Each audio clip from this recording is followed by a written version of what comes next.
क्या आप जानते हैं कि बद्रीनाथ के पुजारी क्यों बनते हैं 2 दिन स्त्री? आइए जानते हैं वीडियो में। बद्रीनाथ के मुख्य पुजारी को रावल कहा जाता है। रावल के चुनाव की एक विशेष प्रक्रिया है। बद्रीनाथ के कपाट बंद होने का विशेष विधि विधान है, जिनका पालन करके ही कपाट बंद होता है और खुलता है। इसी में एक विधान रावल को स्त्री बनना भी शामिल है। आइए इस प्रक्रिया को विस्तार से जानते हैं। बद्रीनाथ मंदिर उत्तराखंड के चमेली जिला में अलकनंदा नदी के किनारे नर और नारायण नामक के 2 पर्वतों के बीच में स्थित है। बद्रीनाथ धाम में भगवान विष्णु जी का वास है, जहां भगवान बद्रीनाथ ने तप किया था। वह पवित्र स्थल आज भी तप्त कुंड के नाम से विश्व विख्यात है। आज भी उस कुंड में हर मौसम में गर्म पानी उपलब्ध रहता है। बद्रीनाथ के मुख्य पुजारी को रावल कहा जाता है। रावल शंकराचार्य के वंशज होते हैं। ये केरल स्थित राघवपुर गाँव में नंबूदरी संप्रदाय के ब्राह्मण लोग होते हैं। योग्य व्यक्ति को ही इस पद पर नियुक्त किया जाता है, जिन्हें आजीवन ब्रह्मचारी रहना पड़ता है। इसी के साथ साथ अत्यधिक सर्दी और बर्फबारी के कारण बद्रीनाथ मंदिर को 6 महीनों के लिए बंद कर दिया जाता है। लेकिन बद्रीनाथ के कपाट बंद होने का एक विशेष विधि विधान है। कपाट बंद होने वाले दिन मंदिर को कई कुंटल फूलों से सजाया जाता है। कपाट बंद होने की प्रक्रिया के तहत 5 पूजाओं में पहले दिन पूजा अर्चना की जाती है। उसके बाद शाम को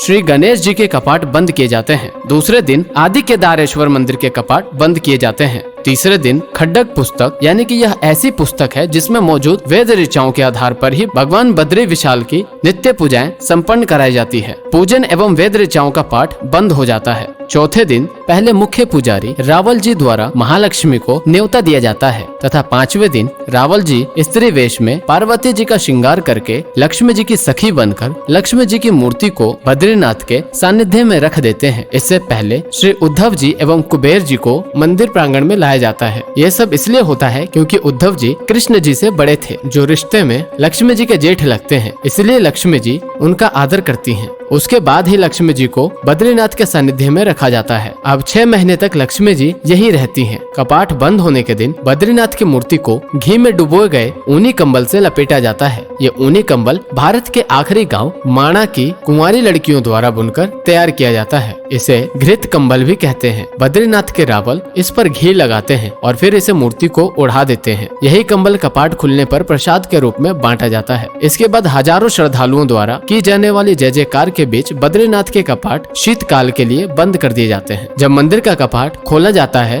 तो रावल ही बद्रीनाथ की पूजा करते हैं। मूर्ति को छूने का अधिकार केवल रावल को ही होता है, लेकिन कपाट बंद होने के बाद रावल को भी बद्रीनाथ धाम में रुकने की इजाजत नहीं होती। अन्य भक्तों की तरह वे भी वापस लौट जाते हैं। मान्यता यह है कि इसके बाद देवर्षि नारद और अन्य देवता लोग बद्रीनाथ की पूजा अर्चना का जिम्मा संभालते हैं। सर्दी खत्म होने पर जब कपाट खुलता है तो फिर मंदिर को सैकड़ों क्विंटल फूलों से सजाया जाता है। जब कपाट बंद होता है तो जो ज्योति जल रही होती है वही ज्योति जब कपाट खुलता है तो इतने महीनों बाद भी जलती हुई दिखाई पड़ती है, जिसे देखने के लिए हजारों श्रद्धालु इकट्ठा होते हैं। रावल जी फिर साड़ी पहनकर पार्वती जी का श्रृंगार करके ही गर्भगृह में प्रवेश करते हैं। इसके बाद पूजा अर्चना करके माँ लक्ष्मी जी को उनके परिक्रमा स्थित मंदिर में विराजमान करते हैं। इसके बाद भगवान के सखा उद्धव जी एवं कुबेर जी को गर्भगृह में विराजमान किया जाता है। तो बद्रीनाथ धाम के बारे में यही सारी कहानियां थी। अगर आपको वीडियो अच्छी लगी हो तो लाइक शेयर जरूर कीजिएगा।